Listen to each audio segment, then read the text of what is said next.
langit tiap-tiap hari makan peri lah. No. Macam tu kan? Macam tu kan? Kenapa pula? Kalau Nabi Rasul mestilah makan daripada langit dia tiap-tiap hari. Turun setalam. Itu kan? Kenapa dia makan minum? Kenapa dia pergi pasar? Kenapa dia pun bekerja? Kenapa? Pasal dia manusia. Lagipun dengan apa dia buat tu mengajar kepada kita, kita nak buat macam mana? Satu orang Ta'ala tak jadikan Nabi Rasul jin, malaikat, tak? Rasul manusia, jin pun tak ada Rasul. Malaikat tak jadi Rasul. Kalau malaikat jadi Rasul apa nanti? Gagal perutusan Rasul. Hampa tahu apa manusia akan bagi alasan nanti? Malaikat boleh lah, tak makan minum. Kami nak makan minum, takkan nak pergi masjid. Cuba jadi manusia nak makan minum, pun tak pergi kak. Oh, mak dia hujah itu. Allah Ta'ala bagi manusia biasa. Dia makan, dia minum, dia ada anak isteri, dia main masjid. Dia tak boleh baca menulis, hafal Quran. Oh, cabaran tu untuk kita tu. Kita membaca boleh, menulis boleh, main game pun boleh. Hafal Quran tak? Quran hafal lah. Tak faham sudah. Tu hafal lah. Quran. Tapi tebuk-tebuk lagi, jangan kata hampa dengan saya boleh ikut. Tapi kita beruhazam apa? Kita nak mesti ikut Nabi sepenuhnya. Okey. Jadi asal cerita bab makan minum, macam mana pun nak kata ada orang bab makan minum orang bertikai Nabi Rasul. Kalau atas kaedah akidah kita, makan minum tak jadi masalah pada Nabi Rasul. Cuma dia mesti makan minum yang beradab.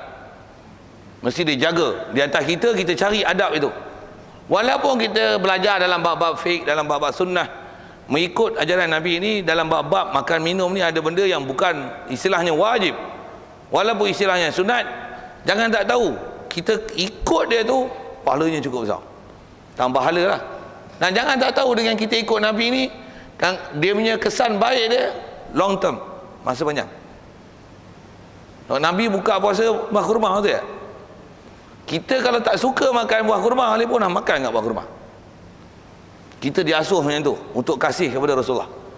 Suka kah, tak suka kah, sekalipun makan buah kurma, kamu perut makan buah kurma. Cerita apa ni? Pasal nak ikut Nabi tu. Pasal bila dia utusan Allah Ta'ala, tentu apa yang berlaku oleh dia, mesti something there. Mesti something there. Even you don't know what's the thing, what's something. Apa dia hikmah rahsia tu, tak pernah dia explore lagi. Wajib berpegang, must be something there, I want to follow him. Aku nak ikut dia. Itu kaedah kita ikut Rasulullah. Makan, minum, sakit. Okay, sakit. Cuma sakit, ada tak sampai tahap buta? Kenapa? Buta nak dakwah ke mana? Tapi ada tak cerita Nabi Rasul buta? Tak biasa baca buku. Nabi Yusuf, ayah dia nama apa? Nabi Yakub. Nabi Yakub buta. Betul kan Nabi buta? Jawab. Angguk ni. Tapi ada dalam buku kata Nabi Yakub buta Buta kan Nabi Yakub? Tak. Tu kena bagi betul tu. Kalau buta pasal apa? Ibu Jahid. Gagallah jadi Rasul. Dengan tongkat. Ittaqullah, qulu la ilaha illallah. Boleh? Oh mana? Gagal Rasul. Gagal. Allah Ta'ala takkan pilih Nabi Rasul buta. Itu buta kan Nabi Yakub? Tak. Atas sebut ulama Nabi Yakub tak buta. Di atas kita belajar akidah, buta gagal visi dan misi Rasul. Buta apa? Dia sekadar kabur dengan sebab banyaknya tersedih di atas kehilangan Nabi Yusuf. Itu ya, buta. Tak. Takkan menangis hilang anak sampai buta. Tak. Down standard. Tak. Kalau ada ayat Quran yang bunyi macam buta, bukan buta. Quran tak kata buta. Dia kata apa? Falamma alja al-bashir alqahu ala wajhihi fartadda basira. Apa tu saya baca lajak-lajak mulut je Quran tu daripada surah Yusuf tu. Dia kata apa? Pasal dia cerah balik penglihatan dia waktu Nabi Yusuf dah jadi menteri berseorang besar, jadi pemegang khazanah, jadi menteri pemandaraan, menteri pertanian, untuk mengurus 7 tahun subur dan 7 tahun kemarau. Masa itulah dia jumpa ayah dia dengan adik-beradik yang lain. Nabi Yusuf kata, ambil hazah komisi, ambil komis aku ni, komis lah, gamis sikit, ambil ke aku ni, alqa ala wajhi abi, campak kat muka bapak kita, bapak aku. Apa akan jadi? Fartadda basira, akan kembalilah penglihatan dia. Cuma ulama kata apa? Penglihatan tu adakah maksudnya buta celik balik? Tak ada seorang ulama tafsir kata gitu. Betul apa fartadda basira ni? Kembalilah balik penglihatan yang kabur menjadi cerah. Cuma ramai orang tak pergi belajar tu. Baca buku bodoh, baca buku lah. Tak baca buku yang ulama tafsir syarah. Baca buku bodoh-bodoh tu lah. Komik, macam tak apa-apa balak lah. Orang yang menulis pun bukan dapat pendidikan Islam betul daripada ahli sunnah wal jamaah lah. Kalau ada pun ahli baca dia tulis syok, bagi tulis sedap cerita lah. Tanpa memandang apa kaedah yang sepatutnya diiktikad, yang kita kena jaga. Cerita-cerita macam ni ambil daripada ulama tafsir yang muktabar, apa ada yang kata. Khususnya kita sebut tu kepada Nabi Yaqub alaihissalam. Nabi Yaqub tak buta, dia cuma kabur. Jadi dengan orang bawa berita gembira nak bawa balik komis Nabi Yusuf ni, bertemu ayah dia dalam perjalanan lagi. Ayah dia kata, inni ajiduri Yusuf, aku dapat bau Yusuf. Laula an tufannidun, aku takut hampa kata aku nyanyuk. Datang, sapu kat muka. Bukan syuh, tak buta celik, tidak. Kabur jadi cerah. Bagi putih. Sakit. Lagi ada cerita lah Nabi Rasul sakit. Nabi Ayub pernah dengar? Sakit dia macam mana? Lidah dia tak berulat, lain semua berulat. Dan lidah dia saja yang tak berulat pula tu. Ada cerita kata dia semayang, lepas tu ulat jatuh. Ada cerita sampai tengah tu. Lepas tu dia pun bangun, bagi salam, lepas tu apa dah yang abang sambung? Apa dia? Ambil ulat tu balik buah atas kepala. Biar benar. Badan berulat, sujud ulat jatuh, ambil ulat buah atas kepala. Biar benar. Cerita apa ni? Tu cerita merepet. Sakit Nabi kalau berulat, berulat kalau hampa bisui 3 biji je lah kat kepala. Macam mana? Bukan ada ulat pun bisui 10 biji je. Lalu sebelah je. Itu pun geli. Ni bayang sampai ulat jatuh atas lantai, lepas tu ambil ulat buah atas kepala. Buat stupid story. Bahkan cerita ni merepek ni. Bersih yang cerita tu. Atas sebut ulama, memang Nabi Ayub dia sakit. Tapi sakit dia bukan sakit yang sampai nampak di kulit, orang tengok orang geli. Tidak. Dia memang sakit seluruh badan. Memang lidah dia yang tak sakit. Tapi sakit tu ulama kata sakit tu tahtal jildi, bawah kulit. Maksudnya dia sakit dalam. Dia seorang je rasa sakit, orang tak nampak dia sakit. Kalau sakit di kulit, lari orang. Jangan kata ada ulat, jangan kata ada kudir, sopak pun orang lari. Sopak tahu tak? Apa? Hak warna putih je. Putih macam kena gelorok. Faham? Nak salam pun ada orang geli tu. Bau terah tu ada ulat tak tangan dia? Tak ada. Kalau ada ulat macam mana? Menggagalkan Nabi dengan Rasul, visi dan misi dia untuk dakwah. Allah Ta'ala jadi Rasul, takkan ada Nabi Rasul yang fizikal dia sampai macam ni, yang orang lari awal lagi sebelum dia bercakap. Kita kalau busuk macam mana, ada orang main dekat. Bayang Nabi Rasul berulat. Subhanallah. Allah Ta'ala takkan jadikan Nabi Rasul dia macam ni. Dia jadikan Nabi Rasul dia mesti perfect. Allah Ta'ala, Allahu a'lamu haitsu yaj'alu risalatah. Dia amat mengetahui siapa, macam mana hal yang sepatutnya dijadikan Nabi Rasul dia. Baik, itu cerita Nabi Ayub sikit. Lagi ada cerita apa sakit-sakit ni? Tapi tak ada.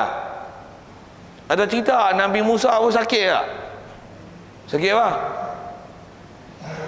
Sakit lidah, sakit mulut. Dia bercakap telur. Telur kan Nabi Musa? Tak betul. Kalau telur agak ada orang nak dengar, dia ngajak orang dakwah. Kalau saya cakap telur, orang pun nak dengar saya ngajak. Orang kata apa? Tak ada ustaz lain kan panggil. Betul tak? Nabi Musa bukan telur, pasir. Yang ni yang cerita-cerita yang kita kena betul ni. Pasal orang duk cerita banyak sangat lah. Dia kata ada ayat Quran. Ayat Quran mana? Ada ayat Quran memang ada, tapi dia orang tu lah, dia orang tak faham apa maksud ayat Quran tu. Nabi Musa dia minta pada orang Ta'ala supaya orang Ta'ala jadikan abang ni nama Harun untuk jadi rasul. Harun akhi ushdud bihi azri wa usabbihuka fi amri. Lajang-lajang mulut je baca kai nusabbihaka katsira wa nadhkuraka katsira innaka kunta bina basira. Dia baca apa? Rabbi syrah li sadri wa yassir li amri. Dia minta doa itu, wahlul uqdatam min lisani, bukakan simpulan yang ada di lidah aku. Ada orang menggunakan ayat Quran itu untuk kata Nabi Musa ni lidah dia bersimpul, disebut tak elok. No, Nabi Musa tak ada cacat dalam bab cakap. Dia dengan abang dia kata apa? Harun akhi, lantikkan dia sebagai rasul, dia kata apa? Huwa afsahu minni lisanan yusaddiquni. Tengok maksud elok. Dia kata apa? Abang aku Harun ni huwa afsahu minni lisanan. Abang aku ni lebih fasih bercakap. Dia kata apa? Quran bunyi macam mana? Huwa afsahu minni. Dia lebih fasih daripada aku ni sebab bercakap.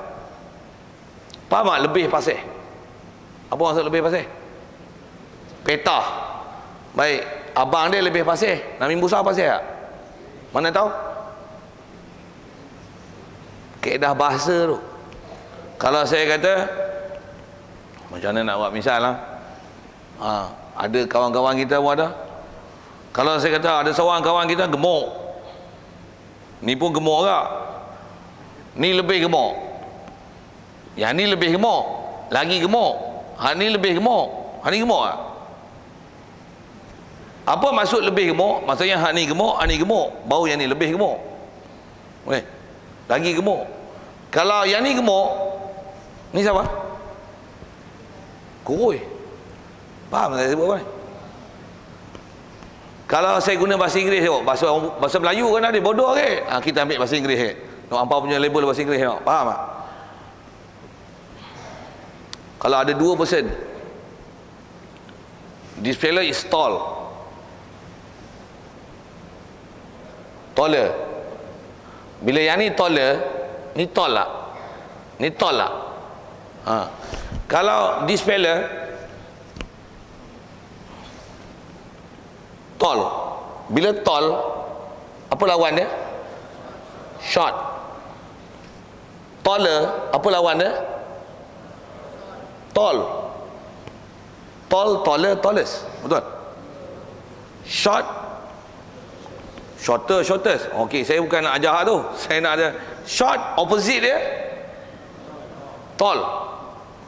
Tall, opposite dia no. Tall. Kalau ni tallest, maksudnya tall. This is the cleverest boy, cleverest student, the most clever. Most clever ke cleverest? Cleverest ada EST. Superlatif dia EST lah kan. Clever, cleverer, cleverest kan. Ya ke? This more clever. Ada cleverer ke? Taja bahasa Inggeris sikit. Betul ya? Ada cleverer. Beautiful, beautifuler, beautifulest. Tak ada beautiful, more beautiful. Okey, kalau kita dah this is the most beautiful. Yang lain yang do enter pertandingan tu, apa maksudnya? All of them are beautiful. This is the beautifulest. Tak betul. This is the most beautiful. Okey, bagi faham, itu superlatif dalam bahasa Inggeris. Huwa afsahu minni. Abang aku lebih fasih. Ini superlative in Arabic language. Bahasa Arab kalau superlative Arabic dipanggil apa? Isim tafdil. Ya, bagus. Bila isim tafdil, kalau kata afsah, siapa sepah? Fasih. Kalau ni fasih, ni tak fasih. Baru betul. Nabi Musa dengan abang dia huwa af, lebih fasih. Nabi Musa fasih.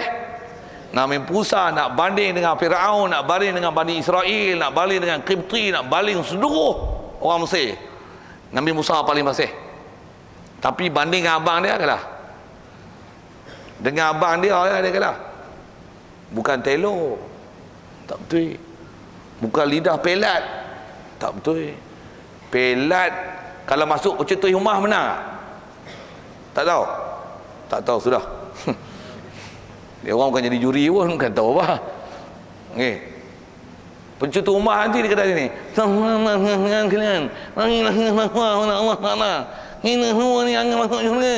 Janganlah kita mana.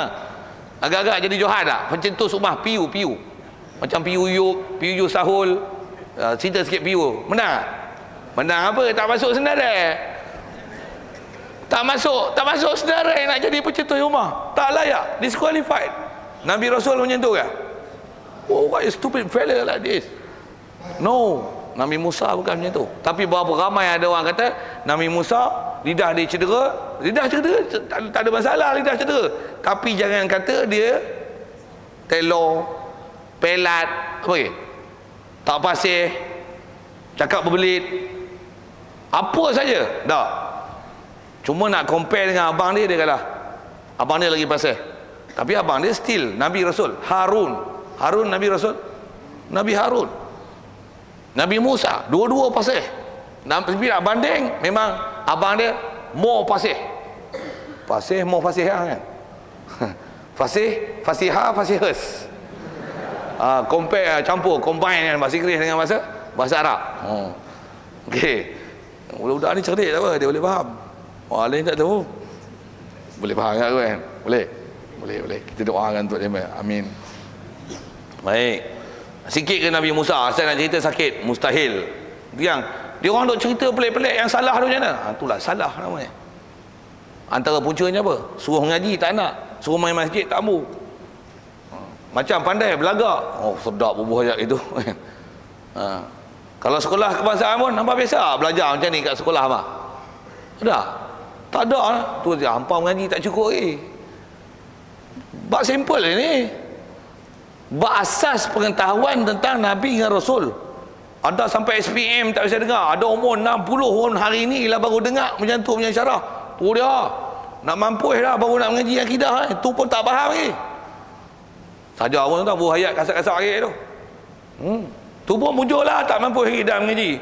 Dia tengok mampu duk itikad salah. Nabi Musa dia ni pelet.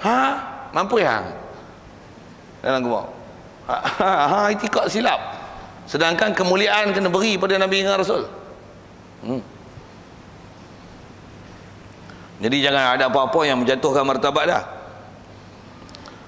Lagi apa? Bergurau-gurau yang halal. Nabi Muhammad bergurau lah. Tapi bergurau yang halal, yang betul. Dia pernah satu ketika santang satu orang tua. Dia kata apa? Dia kata la tadkhulul jannata ajuzun. Orang tua tak masuk syurga. Bergurau apa? Gurau tu tak? Orang tua datang, dia kata orang tua ni tak masuk syurga. Sedih tak orang tua tu dengar? Allah, aku tak masuk syurga. Rasulullah tengok senyum. Lah, luruh benda si orang tua ni. Dia gerak. Tapi betul tak orang tua tak masuk syurga? Pasal apa? Semua tak lagi jadi muda. Oh, jantung ke? Gila ya. Dia bergurau tak? Gurau. Tapi yang betul. Cuma nak tanya, 24 jam bergurau ke? Tak. Satu, ada waktu kena gila. Dan Rasulullah kalau ikut waktu dia gurau, waktu bergurau je lah. Lain macam mana? Serius. Senyum, memanglah senyum sedekah. Tapi senyum 24 jam macam mana? Ya, waya tu. Wayah ada wayah putih. Satu senyum ada waktu kena senyum. Selisih dengan budak perempuan, macam mana senyum ah?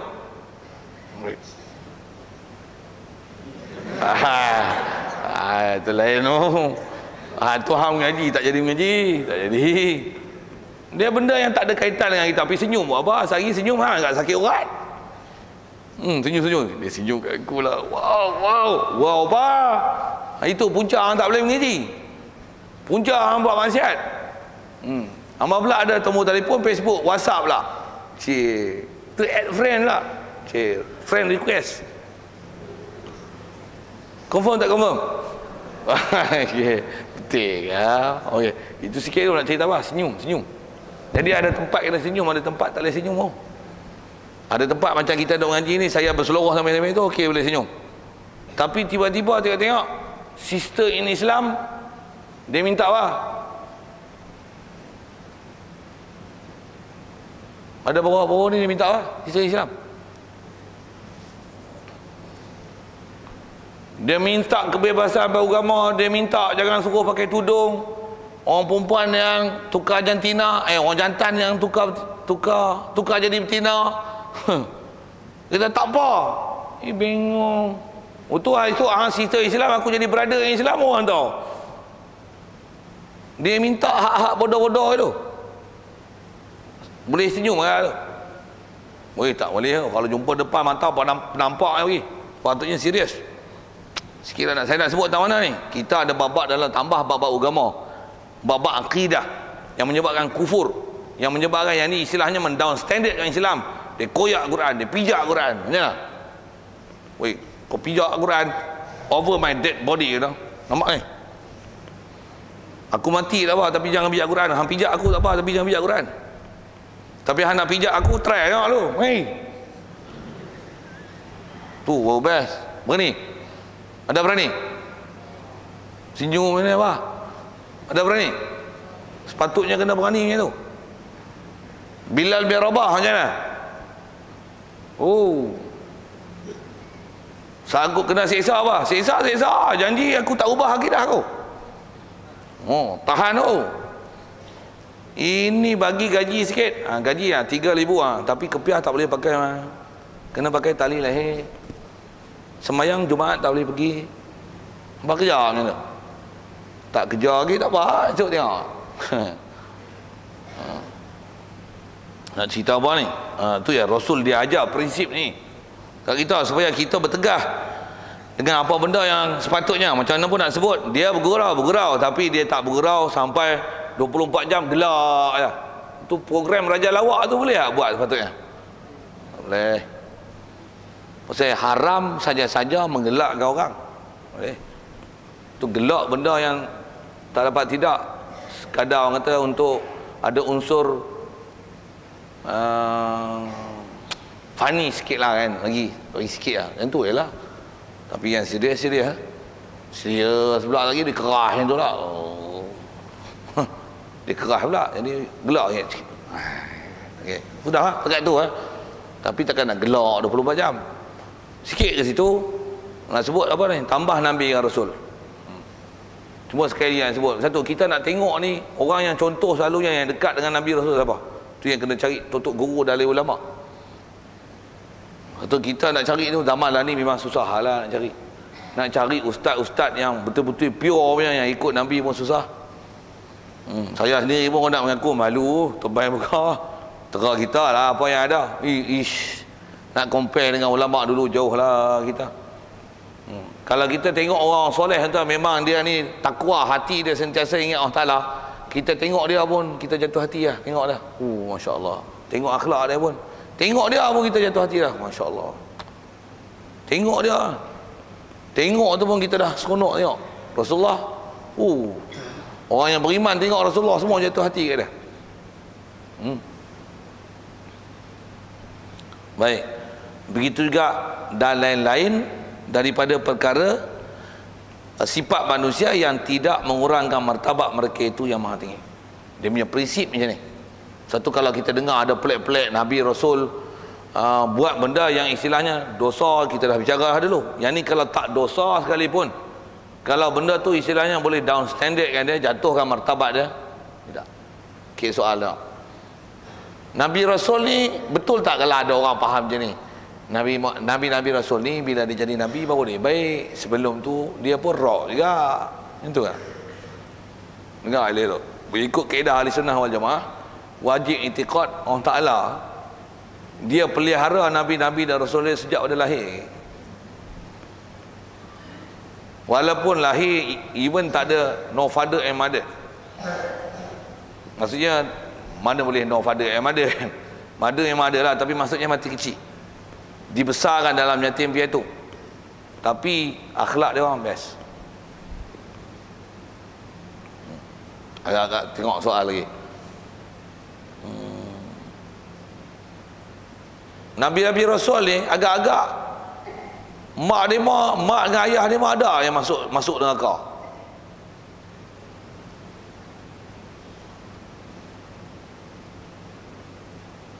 Atau masyhur sebut ulama tak? Yang dahulu disebut mak ayah Nabi masuk neraka ni Wahabi. Gawah tu. Atau masyhur ulama Ahlussunnah wal Jamaah dia kata dengan kaedah yang mereka sebut, antara kemuliaan Allah Ta'ala beri pada Nabi Rasul ni, Nabi Rasul tidak ada yang ayah dan mak mereka masuk neraka.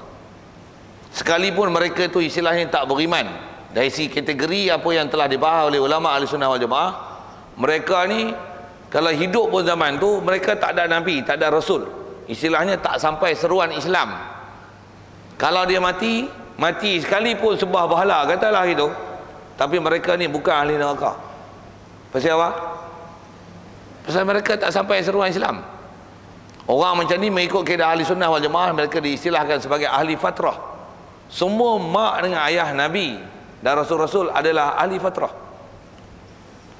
melainkan mak dengan ayah Nabi yang memang ayah mereka adalah Nabi, ayah mereka adalah Rasul.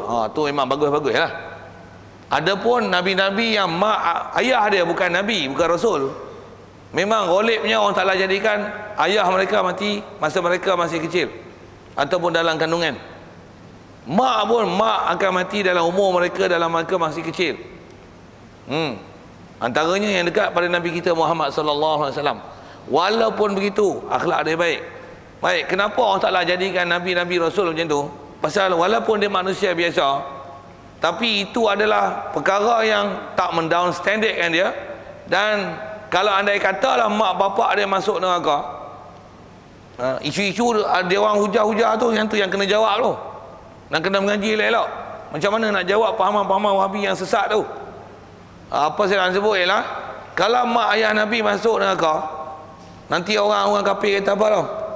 Eleh duk ajak kami masuk syurga, konon mak pak dah pun masuk neraka. Eleh, mak penat buat kerja, mak pak sendiri masuk neraka. Apa dah? Tolong mak pak hamba dulu lah. Agak-agak Nabi dengan Rasul sedih tak? Kalau hampa lah tu hamba sedih tak? Agak-agak ada dah Allah Ta'ala bagi jadi Nabi Rasul macam tu. Allah Ta'ala takkan jadikan Nabi dan Rasul yang manusia boleh berhujah dengan ciri macam tu untuk menggagalkan misi dan misi Rasul. Satu atas sebut ulama macam mana pun tengok sikit tanya, ada tak hampa bisa dengar Nabi ni bapa dia kafir masuk neraka? Ada? Kalau yang ada tu itulah Wahabi sebut bapa dengan ibu Nabi Muhammad sallallahu alaihi wasallam. Dia kata ahli neraka pasal ada hadis. Bagi betul tu kena ngaji elok. Hadis tu maksud dia macam mana? Lagipun hadis tu dia bertentangan. Kalau ada hadis, kalau dia pakai mentah-mentah tu dia bertentangan dengan ayat Quran mana?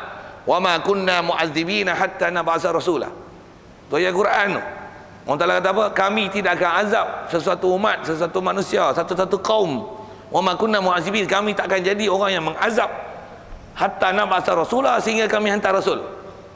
Jadi mana-mana yang tak dapat seruan Islam, tak sampai Rasul, apatah lagi Nabi kita Muhammad sallallahu alaihi wasallam, mak ayah dia bukan bertemu dengan dia dalam keadaan dia jadi Nabi dan Rasul, Allah Ta'ala tekan azab mereka. Tak. Kalau ada hadis, tengok hadis tu elok-elok, dan macam mana nak relate dengan ayat Quran ni. Apa ulama selesaikan dia? Selalunya ada pahaman-pahaman yang salah tu, khusus nak sebut tahun habis tu. Macam mana pun saya ada soal tadi, Ada tak dengar cerita Nabi lain selain Nabi Muhammad yang kata bapak dia ni masuk neraka lah? Ada tak? Kenapa tidur lah? Ada? Nabi Ibrahim ada dengar? Ada kan? Nabi Ibrahim ayah dia buat apa? Buat patung.